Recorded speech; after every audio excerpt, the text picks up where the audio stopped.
Cordiales, gracias por acompañarnos. Este es el programa Hora 25 en una emisión especial. El pasado 26 de octubre se cumplieron 25 años de la firma de la paz con el Perú. En 1998, el presidente de Ecuador, Yamil Maguad Bit, y el presidente de Perú, Alberto Fujimori, firmaron el Acta de Brasilia, con la cual quedó sellada la paz entre los dos países. Por décadas, Ecuador y Perú mantuvieron conflictos y tensiones armadas. El 9 de enero del 2000, el presidente Maguad anunció de manera oficial la implementación del dólar como moneda de circulación oficial en Ecuador. El debate sobre esa decisión provocó, como es natural, en esos momentos críticas que hablaban de improvisación, de falta de análisis y hasta de corrupción. Estos serán los temas centrales de esta noche aquí en nuestro programa Hora 25.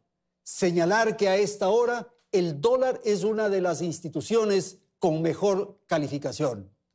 Nos acompaña en los Estados Unidos el doctor Yamil Maguad Bit, expresidente constitucional de la República, que gobernó desde 1998 hasta el año 2000. Para la realización de este diálogo estará con nosotros en la ciudad de Guayaquil Gabriela Calderón. Ella es articulista de diario El Universo. Ahora vamos a empezar y claro, doy la palabra a Belén. Buenas noches. Andrés, amigos, muy buenas noches. Como ya lo mencionabas, el pasado 26 de octubre se cumplieron 25 años desde que Ecuador y Perú firmaron el Acuerdo de Paz de Brasilia, con el que se puso fin a 170 años de conflictos territoriales entre ambas naciones. Los actores principales de este hecho histórico fueron los presidentes de Ecuador, Yamil Maguad, y de Perú, Alberto Fujimori. Nosotros les hemos preparado un reportaje que recoge lo que ocurrió en ese año, pero hoy además es momento no solo de recordar, sino de evaluar la larga lista de compromisos bilaterales a los que llegaron los dos países, y para ello contaremos justamente con uno de los protagonistas. Por ahora veamos este reportaje histórico.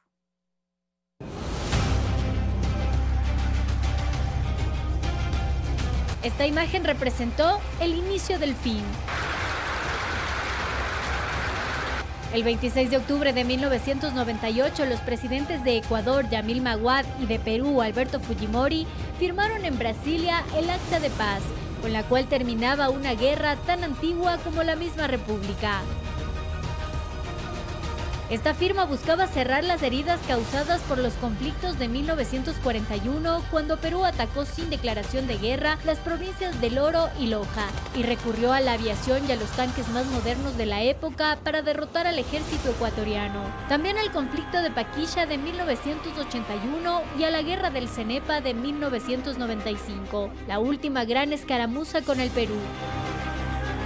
Y aunque fueron varios los presidentes ecuatorianos que intentaron poner fin al conflicto bélico por territorio, la decisión histórica de convertirse en un presidente para la paz y no para la guerra recayó en manos de Yamil Maguad. El 6 de agosto de 1998, 4 días antes de que Maguad asumiera la presidencia de la República, el ministro de Defensa solicitó una reunión con el mandatario electo. Allí informó que las tropas de ambas naciones estaban tan cerca que se veían unas con otras, por lo que cualquier incidente pequeño podía desatar una nueva guerra, y además la inteligencia ecuatoriana alertaba sobre una invasión de las tropas peruanas planificada para el 14 de agosto. El tiempo para encontrar una salida era corto. Durante su posesión en el Congreso Nacional, a la cual Fujimori no asistió, Maguad hizo un llamado para que en un esfuerzo conjunto, responsable y solidario, pensando en el futuro de nuestros pueblos, firmemos la paz.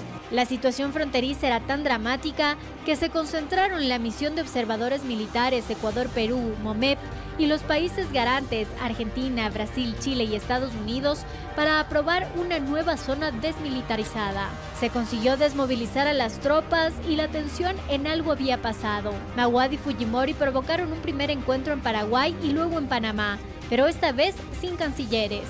Luego los mandatarios realizaron una especie de retiro en Brasilia y allí firmaron el Tratado de Comercio y Navegación Amazónica.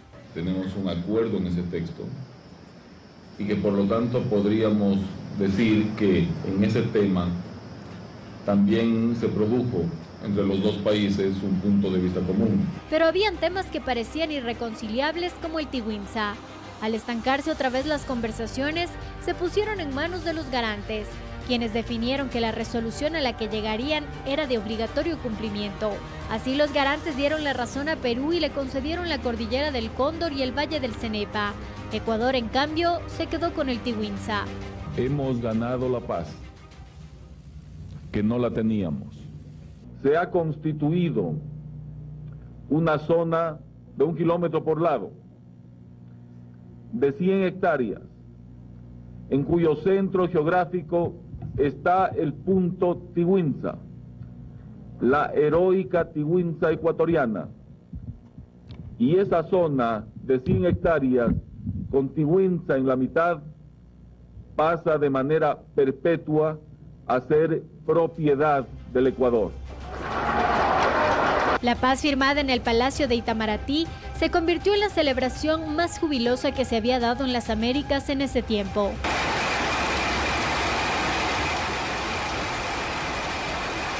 Sentimos amor y no rencor porque estamos construyendo la paz en lugar de declararnos la guerra. Hoy, con esta ceremonia que nadie hubiera creído posible hasta hace una semana, peruanos y ecuatorianos, creo que estamos ya convencidos de que la paz no era una ilusión. Así, hoy, 25 años después, ambas naciones buscan fortalecer sus lazos, su cooperación en materia económica, social y de seguridad. Gracias entonces por estar con nosotros y vamos a iniciar este diálogo con el expresidente Maguad. Saludo al doctor Maguad y, por cierto, a Gabriela. Vamos a empezar con las preguntas. Quizás en este recorrido histórico que hemos visto es preciso señalar algo, doctor Maguad, y es que había meses antes una inminente acción militar por parte de las fuerzas peruanas. La intención o el propósito era invadir territorio ecuatoriano y emprender en una guerra total. Esa fue la frase, guerra total. ¿Cómo debemos leer aquello? Buenas noches, doctor. El Ecuador le escucha. Muchas gracias, Andrés, por invitarme a su programa. Es un gusto poder analizar retrospectivamente lo que ocurrió y con el ánimo celebratorio de que tenemos 25 años de paz. Haciendo un corte rápido para llegar al punto de la pregunta, en la última parte de la negociación con Perú se habían formado 4 comisiones para tratar 4 temas distintos. Medidas de seguridad y confianza entre ambos países luego de que tuvimos la guerra última.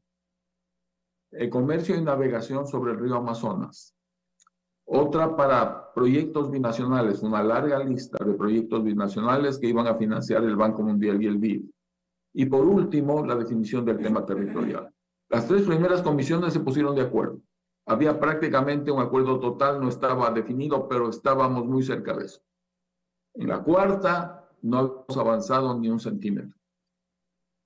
Entonces, todo esto ocurrió mucho antes de que hubiera las elecciones en el Ecuador en las que yo gané. Se formó un comité de geógrafos y de abogados de los países garantes, con excepción de Chile, para que ellos definieran el famoso divortium aquarum en el río Cenepa. Y entre la primera y la segunda vuelta, ese comité produjo un informe en que decía que esos territorios pertenecían al territorio soberano del Perú.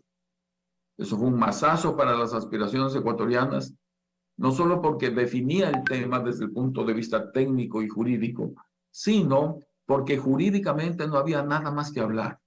Esa era la última instancia. A eso nos habíamos comprometido ambos países frente a los países garantes. Es decir, el tema estaba sellado, no se debía hablar más. Por eso es que después de que había estado desmilitarizada la zona, a raíz de ese documento, ambos países volvieron a traer las tropas. Y como dice su muy buen reportaje de inicio, estaban unas frente a otras.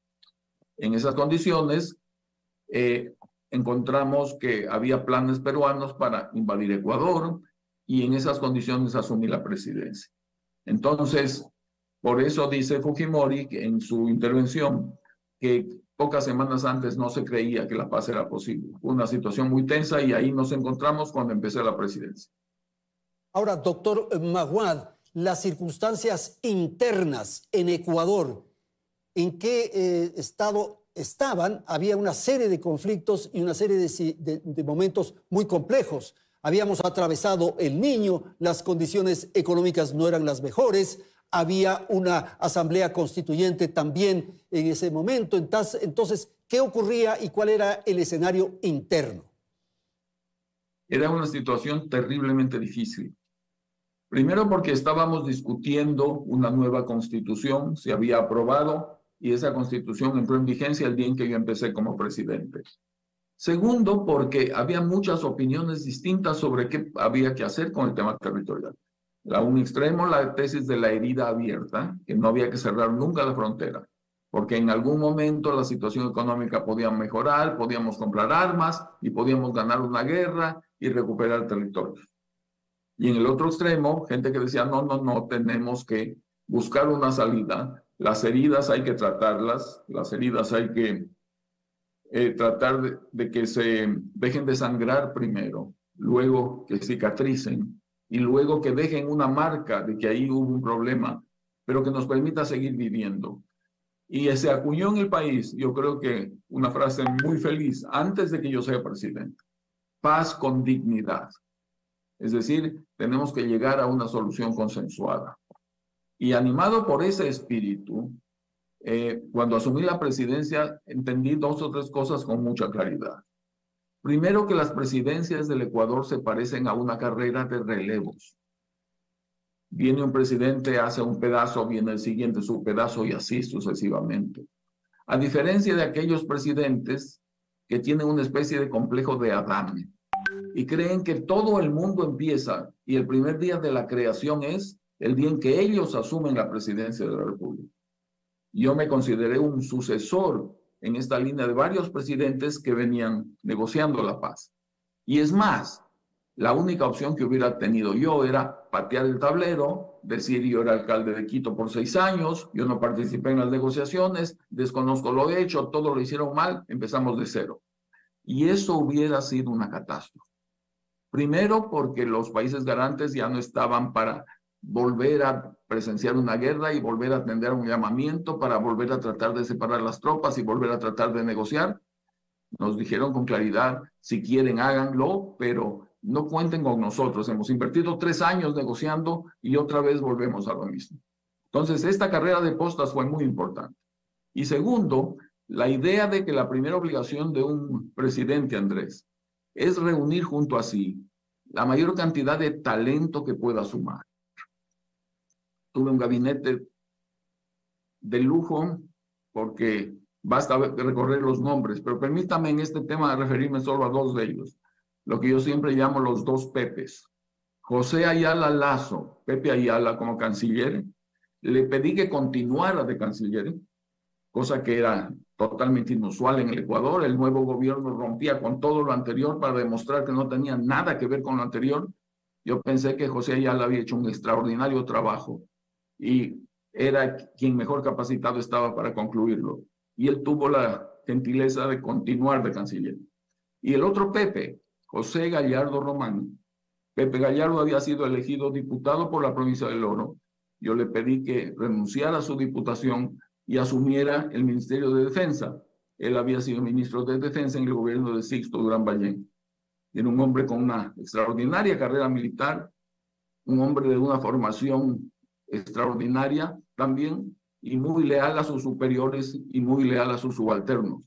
Entonces yo me sentía muy bien respaldado en los esfuerzos de la paz con Pepe Ayala y en la posible opción de la guerra con Pepe Gallardo. Entonces, con esta idea de las postas y con un muy buen equipo de trabajo, es que iniciamos las conversaciones. Tengo una pregunta adicional. Enseguida estará Gabriela ya con usted para otra pregunta, pero me parece que el tema más sensible, más complejo, era el asunto de la delimitación, fijar las fronteras. Ese fue el punto más complicado, doctor Maguad. Y claro, usted recuerda en algunas referencias que usted fue profesor de historia en el Colegio San Gabriel, que José Ayala Lazo tuvo un encuentro y una reunión en la que le explicó con lujo de detalles lo que ocurría con los límites y cómo llevar adelante esto. Quisiera entonces que nos narre aquello y claro que nos puntualice en qué términos aquello se resolvió. Claro.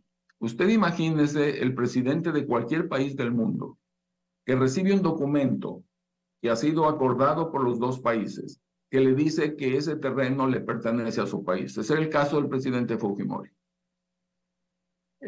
Ecuador había pedido que ese documento fuera obligatorio para ambas partes y el Perú no aceptó. Entonces, mientras el Perú decía, nos han dado la razón, el territorio es nuestro, el Ecuador decía, ese es un informe jurídico técnico, no tiene fuerza mandatoria.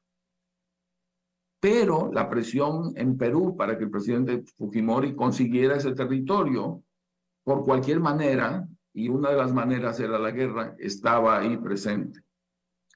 En la última guerra, Ecuador obtuvo un triunfo. Fue una acción heroica, estupenda de las Fuerzas Armadas. Pudimos mantenernos en la zona de Tiwinza. Todos recordamos a nuestro ejército una vez que vino el cese de fuego, con GPS, señalando aquí estamos en el territorio, no nos hemos movido, esto nos pertenece. Eso fue heroico. Ahora, luego de esa situación, la economía estaba sufriendo muchísimo por varios factores. Uno de ellos, la propia guerra anterior.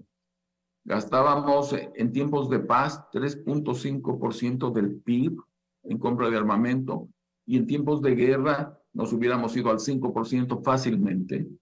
Yo heredé una presidencia en donde el déficit fiscal era el 6.9% del PIB. Teníamos la inflación más alta de América Latina.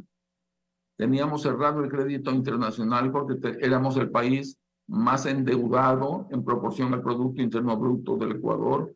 Es decir, una situación desesperada.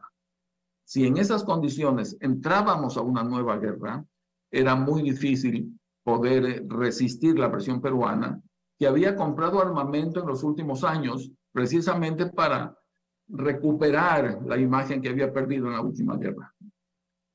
Y adicionalmente, en el caso nuestro, conocíamos por informes de inteligencia militar que la guerra iba a ser total, como usted lo mencionó. ¿Qué significa eso?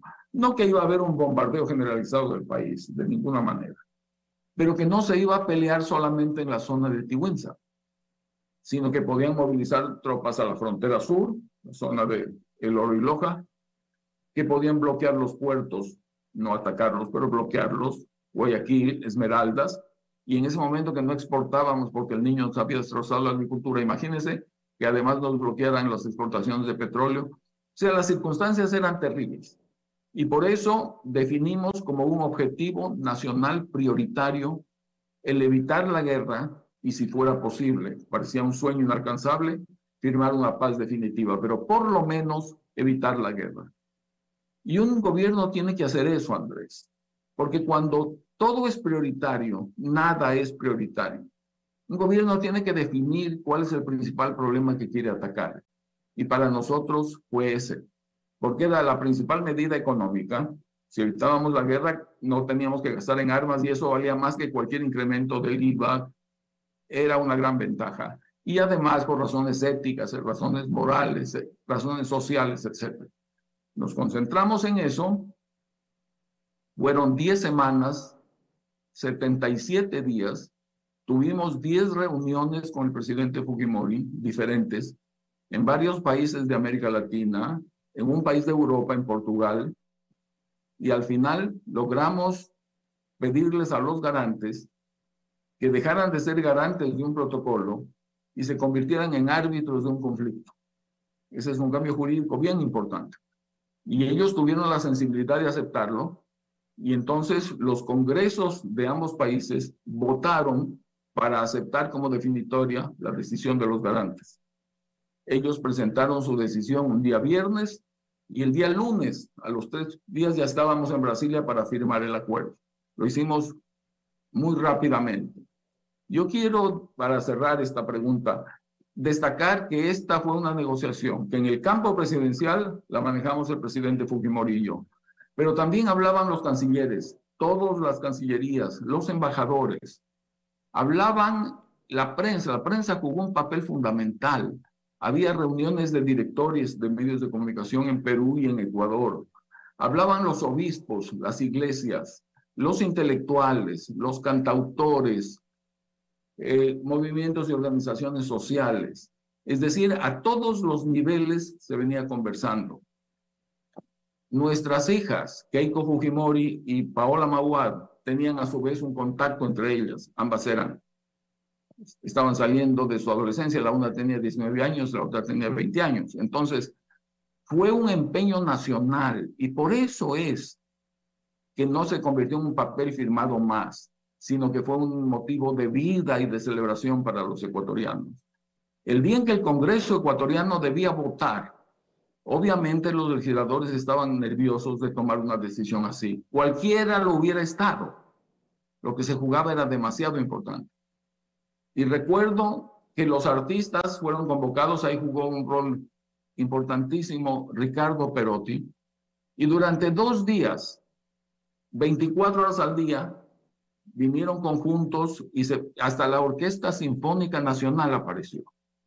Ahí, en la explanada afuera del Congreso, era una vigilia musical en donde todo el mundo decía, queremos la paz, anímense a dar ese paso, etc. Y así lo hicimos. Funcionamos como país, tuvimos un objetivo nacional, personas de todos los niveles colaboraron y el resultado fue bueno. Si pudiéramos hacer eso en otros órdenes, mejor nos iría, Andrés. Bueno, yo le quería preguntar el tema de la opinión pública, pero ya más o menos lo fue contestando. Mi pregunta es si usted cree que fue posible ese cambio, ese amplio respaldo de la opinión pública, habla de artistas y del rol de los medios de comunicación, si eso hubiera sido posible en otras circunstancias no tan catastróficas como las que describió anteriormente. Yo creo que cuando los pueblos llegan a momentos de desesperación, son capaces de cosas que en momentos normales no ocurrirían, buenos o malos, porque a veces también por momentos, por desesperación se toman malas decisiones, equivocadas, pero en este caso fueron buenas decisiones. Había tomado el gobierno ecuatoriano, antes que yo llegue, yo tengo que insistir esto muchas veces, porque cuando las cosas salen bien, aparecen un montón de personas que dicen, yo fui. Yo reconozco mi rol, me tocó jugarlo, gracias a Dios fue muy importante y salió muy bien, y reconozco todo el rol realizado por presidentes anteriores. Hay que tener la entereza de decirlo así. En la primera reunión con el presidente Fujimori me dijo, yo he hablado de este tema con 4 de sus predecesores. Y era cierto, él tenía 8 años de presidente de Perú y nosotros ya sabemos cómo cambiamos presidentes en Ecuador. Entonces, en gobiernos anteriores, Gabriela, había decidido el presidente y la Cancillería, y en la última parte, liderada por José Ayala Lazo, mantener informada a la opinión pública paso por paso de todo lo que ocurría. Entonces, hacían grandes reuniones en la Cancillería, invitaban a todas las ONGs, hacían reuniones con medios de comunicación y tuvieron una política de transparencia, de decirle a la gente lo que ocurría. Porque un pueblo informado puede entender mucho mejor las decisiones que se adoptan.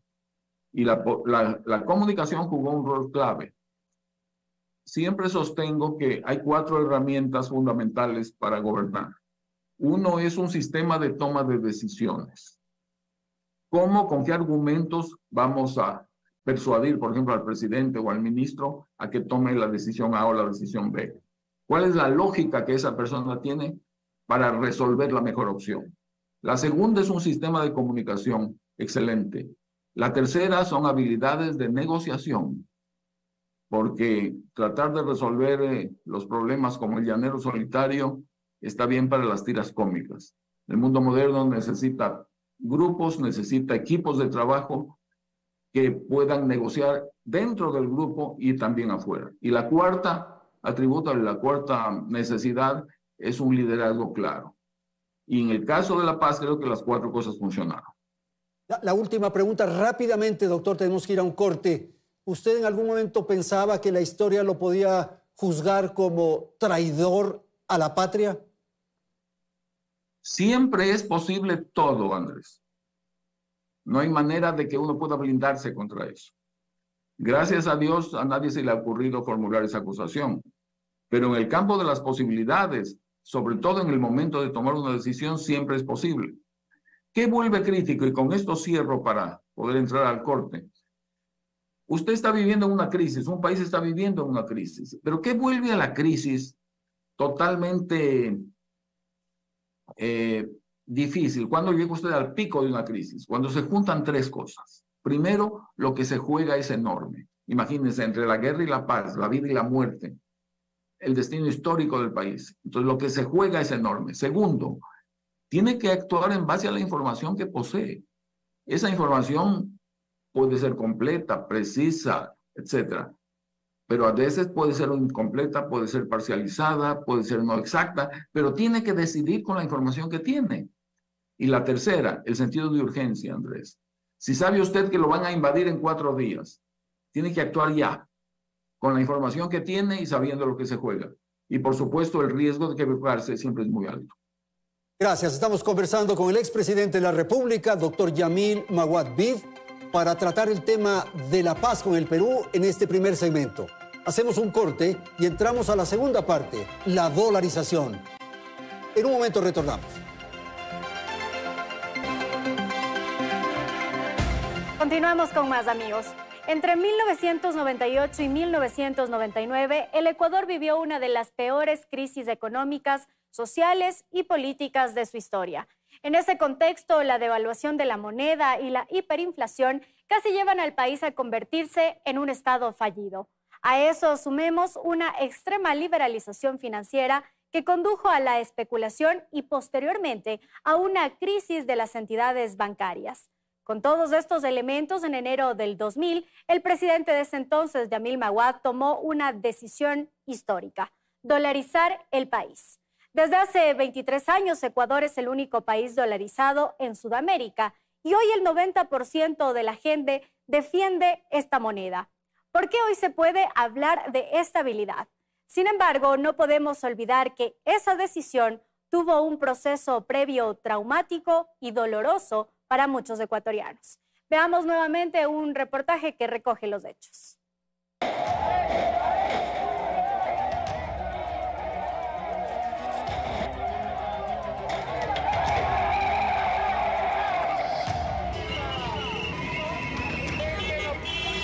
¡Gobierno corrupto! Somos gente pobre, hemos trabajado toda la vida, no deben estafarnos así. Estas imágenes se quedaron grabadas en la retina de los ecuatorianos. Pese a que han pasado 24 años, las heridas no se han cerrado por completo. El 8 de marzo de 1999, el presidente de aquel entonces, Yamil Maguad, declaraba un feriado bancario. El anuncio lo hizo público en cadena nacional el superintendente de bancos, Jorge Egas Peña. Declarar un feriado bancario por el día de hoy, lunes 8 de marzo de 1999. El anuncio contemplaba 24 horas en las que los ahorros de los ciudadanos se congelaban. No podían retirar su dinero de los bancos ni hacer ninguna transacción. La medida buscaba desesperadamente evitar el retiro masivo de dinero de las entidades financieras y proteger la estabilidad de la banca, que para ese momento ya estaba quebrada. Antes de que finalice el día, Egas anunciaba que el feriado bancario se extendía por 5 días más. Pero eso no fue suficiente. 3 días después, el presidente Yamil Maguad firmaba el decreto 685 con el cual congelaba los depósitos por 1 año. Los cuentaahorristas solo podían retirar saldos de máximo 2 millones de sucres o hasta $500. En total, los bancos retuvieron 4 billones de sucres y 350 millones de dólares.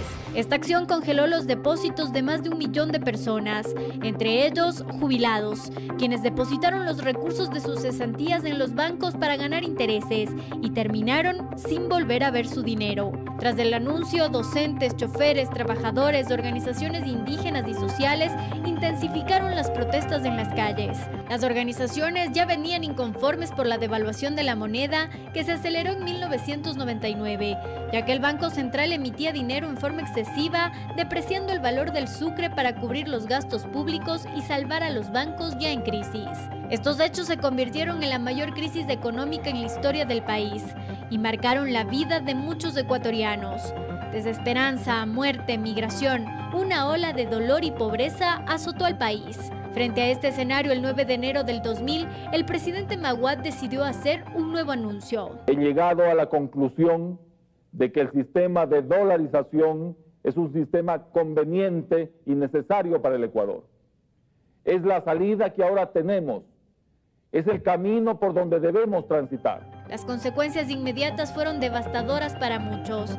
Para cuando los ecuatorianos tuvieron nuevamente acceso a los depósitos, el cambio se había multiplicado por 5. Por cada dólar se tenían que pagar 25.000 sucres. Con ello, los principales beneficiarios fueron los grandes deudores de la banca, aquellos empresarios y sobre todo exportadores con créditos millonarios que vieron sus deudas notablemente reducidas. En cambio, los ahorros, salarios y pensiones de empleados y jubilados fueron aplastados. Y aunque la dolarización fue abrupta, finalmente terminó representando la estabilidad que el Ecuador necesitaba y que logró encontrar tras atravesar una de las más duras épocas de su vida republicana. Gracias entonces por estar con nosotros en este segmento. Quien va a intervenir y va a conducir este diálogo es Gabriela Calderón. Simplemente voy a hacer una pregunta inicial para arrancar el tema de la economía. Esto que acabamos de ver, doctor Maguad, tras la dolarización, la inflación creció y eso empobreció a los ecuatorianos. ¿Es justo este análisis, este comentario que leí en un Twitter hace pocos días?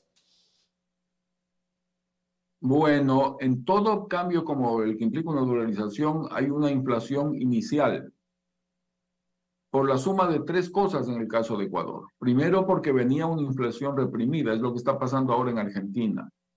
Ya hay una inflación que todavía no se refleja en los precios, pero se va a reflejar enseguida. Es decir, ya sea que hubiésemos dolarizado como lo hicimos o que no lo hubiésemos hecho, esa inflación que venía desde atrás se iba a expresar. Segundo, porque siempre hay gente que se aprovecha de la situación, de la confusión, o por ignorancia o por mala fe. Y tercero, porque aún en Europa, cuando Europa adoptó el euro en esa misma época, la gente tendió a redondear precios. Entonces, esas 3 cosas juntas producen un incremento y así fue. Pero, ¿qué pasó después? Luego de una subida y el primer año fue duro, la inflación bajó y tiene más de 20 años en límites increíbles para la historia del Ecuador anterior. Teníamos inflaciones de 30%, 50%, 70% anual y ahora estamos con inflaciones del 2% de manera consistente. Hemos tenido años de deflación, sé que los precios bajaron y hay una serie histórica de 23 años. Es decir, aquí no se van a inventar las cosas, todo está ahí y está demostrado. Ahora, sobre el reportaje que acabo de escuchar, debo hacer 2 o 3 observaciones. La primera, es muy difícil el poder hacer una cuestión objetiva en tan poco tiempo que abarca un periodo de tiempo largo con una serie de eventos que ocurrieron ahí. La secuencia de los hechos, el peso de cada uno de los hechos tiene que ser analizada con mucho cuidado. Y entonces, analizar la dolarización en términos de ganadores y perdedores no me parece el mejor enfoque. O decir que hubo intenciones en algunas de las decisiones a favor de alguien o en contra de alguien tampoco. La pregunta lógica es, ya sabemos lo que pasa, una vez que usted descubre lo que pasa. El día en que congelamos los depósitos, el mismo día, decretamos la auditoría de todo el sistema financiero ecuatoriano. Todos los bancos, inclusive las sucursales de bancos extranjeros. Convocamos a un concurso mundial con bases discutidas con el Banco Mundial, publicadas en los grandes periódicos. Discúlpeme, Yamil, no sé si me escucha, pero le quería preguntar sobre el tema del congelamiento de depósitos, que hoy en día muchas personas lo recuerdan como en conjunto con la dolarización, y en Argentina, que se habla de este tema hoy en día, le temen a como que es parte del proceso. Yo creo que eso es una gran confusión. Pero lo que le quería preguntar es, ¿había una alternativa que se discutió o se consideró al congelamiento de los depósitos? Ya. Gracias por la pregunta, Gabriela. Primero, ¿por qué se congeló? Pues si no entendemos eso, va a ser muy difícil que entendamos qué alternativas había. Al Ecuador lo destruyó el Niño, ya lo señalaba Andrés en la primera parte del programa. 4 productos representaban el 80% de las exportaciones del Ecuador: el banano, el camarón, la pesca y el petróleo. El Niño nos destruyó las 3 primeras. Y el petróleo bajó a pero había una corrida, había una corrida cambiaria producto también de, digamos, de la calidad de la moneda que se tenía en ese momento, y eso también, además del Niño, afectaba al sistema financiero. Entonces la pregunta es, en ese momento, ¿qué ocurrió primero? En ese momento, ¿qué alternativas había? Por eso, pero ¿qué ocurrió primero? Primero fue el problema de la economía real. El país dejó de exportar. Entonces sube el dólar porque no hay oferta y la demanda está ahí. Entonces, el Banco Central independiente, no estaba para nada influenciado por el gobierno, toma las decisiones que los libros dicen que hay que tomar. Igual que pasa ahora en Argentina. Eleva la tasa de interés y le dice a la gente, manténganse en sucres, y la tasa de interés va a ser hasta más de 300% llegó a estar. Y sin embargo, la gente seguía comprando dólares. Entonces, cuando fracasan todos los mecanismos conocidos, todo lo que recomendaba el Fondo Monetario, etcétera, no funcionó. Entonces, solo quedaba una salida. ¿Por qué? Imagínense ustedes 3 filas en los bancos. Una primera fila, cámbienme este cheque. Denme los sucres. Segunda fila, 20 dólares. Tercera fila, mande mis dólares al exterior. 3 problemas, 3 crisis simultáneas sobre esto. Entonces, ¿cómo quisimos solucionar eso? Primero, evitando que los dólares se fueran para el país. El 70% de la gente en el Ecuador no tenía cuentas en los bancos. La gran masa, la gente pobre, no tenía cuentas bancarias. Ellos no fueron afectados. Segundo, si bien se planeó hacerlo por un año, se fue devolviendo el dinero mucho antes que eso. Hacia septiembre ya estaba todo el dinero de bancos abiertos devuelto. Lo que no se pudo hacer fue con bancos que estaban cerrados. Entonces, eso ocurre 9 meses antes de la dolarización. Son 2 problemas diferentes. Yendo al tema de del congelamiento, entonces se utilizaron por parte de los técnicos del Banco Central los mecanismos conocidos y no funcionaron. ¿Qué podíamos hacer? Buscar un préstamo en el mercado hasta que pasara el Niño. Los mercados cerrados porque hubo una crisis en Asia y se cerraron para todo el mundo. Y negociábamos un préstamo con el Fondo Monetario y ese préstamo nunca se concretó. Perdimos varios meses y nunca se concretó. Entonces la única salida que nos quedaba era la dolarización. La estudiamos por varios meses. Nos asesoramos el equipo técnico del gobierno. Si en La Paz hay que hablar del canciller y del ministro de Defensa, aquí hay que hablar de Alfredo Arízaga, ministro de Finanzas, hay que hablar de Jorge Guzmán, superintendente de bancos, de Mario Prado como director del Banco Central que defendía la dolarización, etcétera. Y luego de un proceso con asesoría internacional, Domingo Cavallo, Ricardo Hausmann, Guillermo Calvo, los mejores economistas que entendían de esto. Una pregunta, entre marzo del 99, que tenemos la decisión del congelamiento, y enero del 2000, que se toma la decisión de la dolarización, ¿en qué momento su gobierno la considera como una opción, como la única salida? Nosotros la empezamos a analizar en el mes de julio, porque en una situación tan trágica como la que vivíamos, inundados, con la gente con niveles de pobreza muy grandes, etcétera, el Fondo Monetario seguía exigiendo una reforma fiscal y cortar subsidios y subir impuestos en una situación imposible. Porque eso le aplicaba a cualquier país en el mundo. Era la receta talla única. Bueno, no importa dónde sea, todos tienen que hacer lo mismo. Entonces, Cuando ya eso se canceló, y fue en el mes de julio que yo me di cuenta que eso no iba para ningún lado, es que empezamos a estudiar la dolarización. Y el tema de la mecánica de la dolarización. En esa época se debatía el nivel de las reservas del Banco Central y seguramente había escépticos y muchos críticos, algunos por intereses especiales, otros porque era algo que realmente no se había hecho en una economía del tamaño del Ecuador. El famoso argumento de que no habían dólares para dolarizar. Usted debe estar sintiendo una sensación de déjà vu viendo los medios de comunicación en la Argentina actualmente. ¿Nos puede comentar un poco acerca de cómo hicieron el cálculo de cómo dolarizar frente a esta situación caótica en pues que no habían reservas abundantes? Con el mayor gusto, Gabriel. Primero, la primera pregunta que se formulaban en el Ecuador eran si es que la dolarización es conveniente o no para el país. Y ahí la gran mayoría de ecuatorianos, de macroeconomistas y políticos decían que no. Hace pocos días el presidente Hurtado, en un programa de radio, dijo que, y él se opuso a la dolarización, que lo consideraba un error, que él se equivocó, que quienes dolarizamos teníamos la razón, que hay que tener la integridad para decirlo de frente, que no solo se equivocó él, sino el conjunto de macroeconomistas ecuatorianos, y que la dolarización ha hecho por los pobres del Ecuador más que las políticas sociales de todos los gobiernos desde que volvimos a la democracia, casi que cierro comillas. Usted se da cuenta de la integridad que una persona necesita, como la tiene el presidente Hurtado, para decir algo así. Entonces había ese gran debate. Nosotros creímos que sí era conveniente. La segunda pregunta era ¿a cuánto se dolariza? Y aquí la mejor manera de explicarla es esta. Imagínese usted que una familia está planificando la boda de una hija y tienen que discutir el tamaño de la torta de bodas.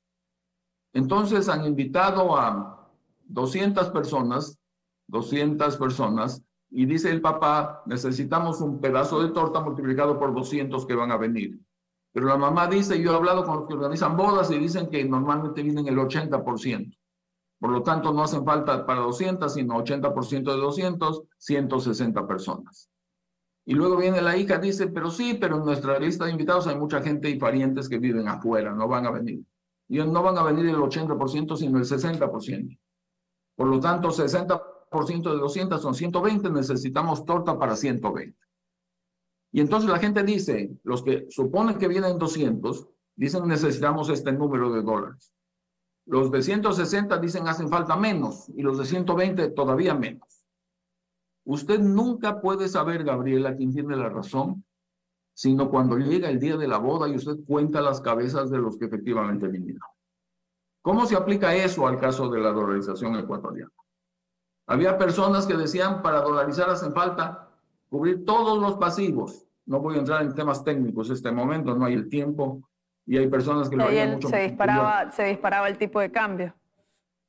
Pero todavía estamos en el análisis de cuánto necesitamos, de qué tamaño es la torta. El tamaño de la torta es el número de dólares que necesitábamos en el Banco Central. Y en ese momento, nosotros definimos que no necesitábamos para 200 ni para 160, sino para 120.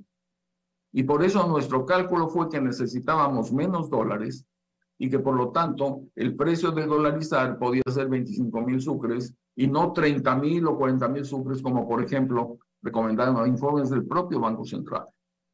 Segundo, usted preguntaba si había unos dólares. Esa tasa de cambio, esa tasa de cambio de 25.000 sucres era cercana a la tasa de cambio en el mercado libre. O sea, si uno iba a la calle por esas fechas en Quito o en Guayaquil, se obtenían dólares a ese precio. 8 días antes, esa era la tasa. 2 días antes ya había subido el dólar a 28.000 sucres. Eso está en las primeras páginas de los periódicos. Y seguía subiendo. Cada día que se demoraba tomar la decisión, seguía subiendo. Ahora, ¿por qué tuvimos dólares? Esto es bien importante. Uno dolariza con dólares propios o con dólares ajenos o con una mezcla de dólares propios y ajenos. Ajenos significa préstamos, básicamente.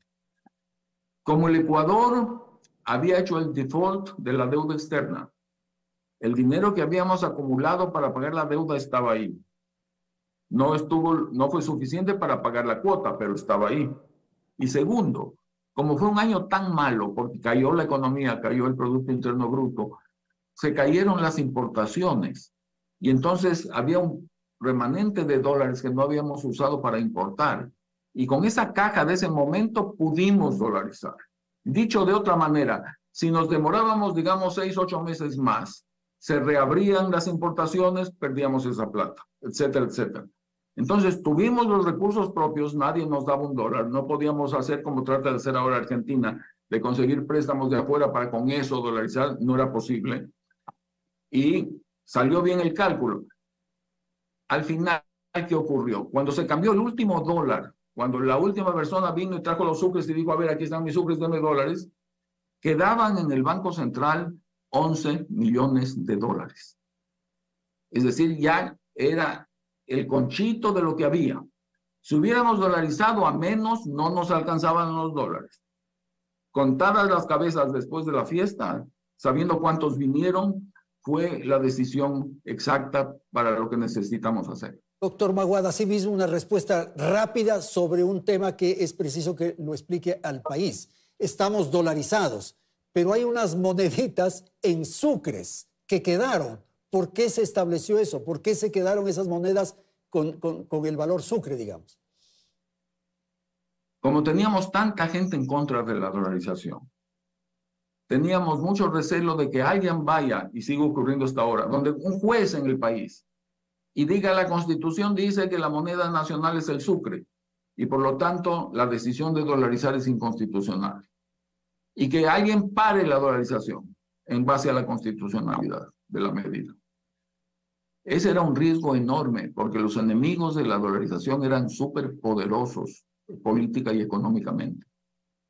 Entonces lo que hicimos fue mantener la moneda fraccionaria del Ecuador en, digamos, fracción de sucre, pero eso es una entelequia porque el sucre a los pocos meses dejó de existir. Era moneda fraccionaria local. Pero como la medida fue tan popular y la gente la recibió con tanta alegría, toda la corriente de opinión pública la apoyó.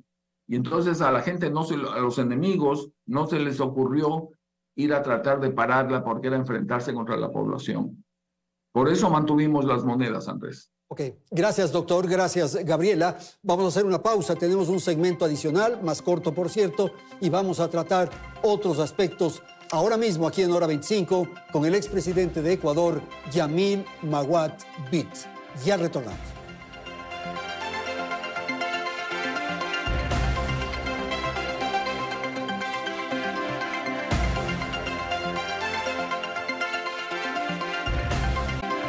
Regresamos ya con este último bloque. El expresidente Yamil Maguad enfrenta aún a la justicia ecuatoriana. El proceso penal en su contra se inició en el mes de junio del año 2000. El Congreso Nacional lo aprobó por el congelamiento de las cuentas bancarias de 1999.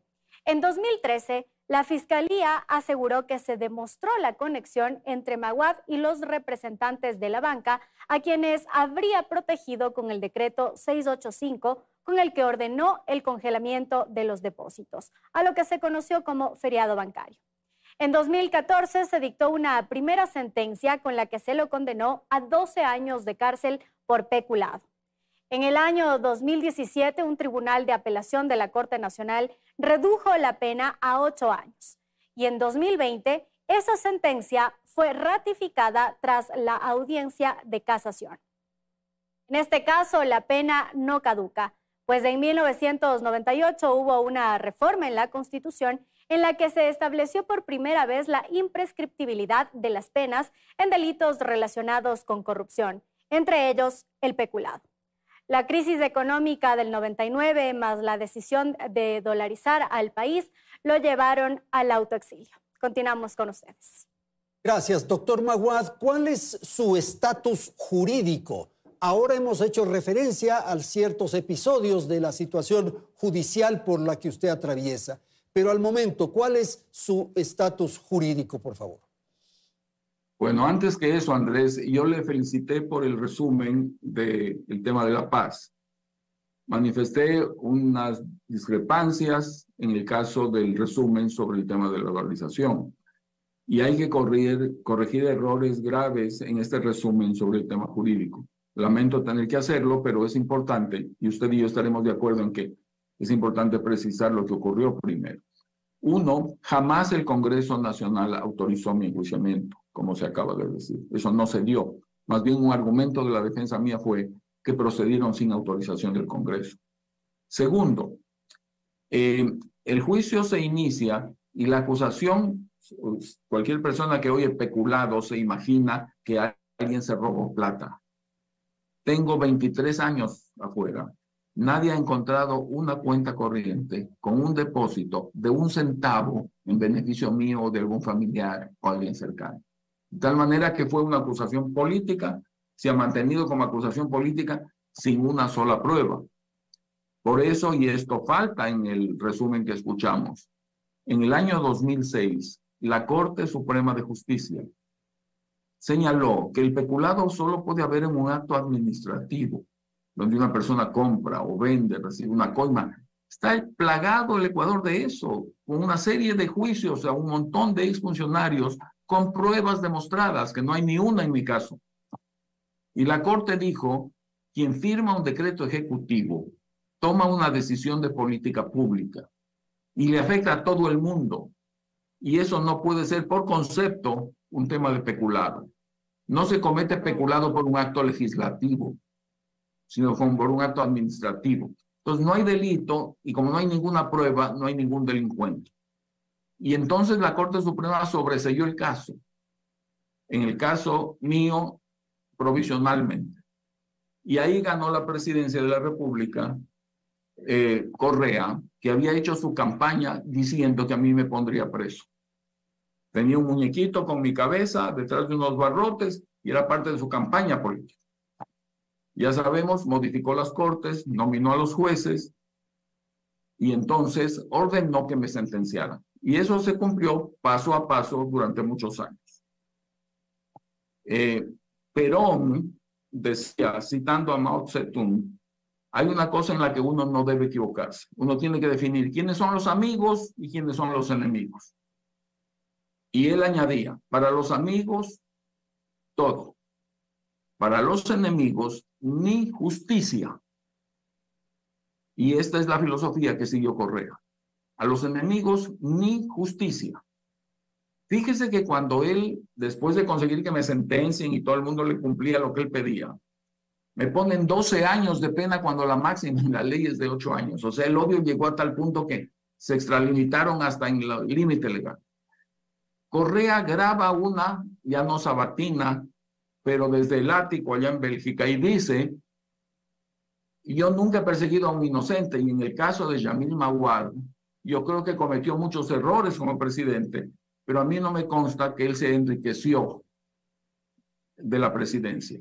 Y sí, hicimos acciones para reabrirle el caso, mal asesorados, y no estoy seguro de que hicimos lo correcto. Él lo dice sin que nadie se lo pregunte, hablándole a la Cámara, desde el ático.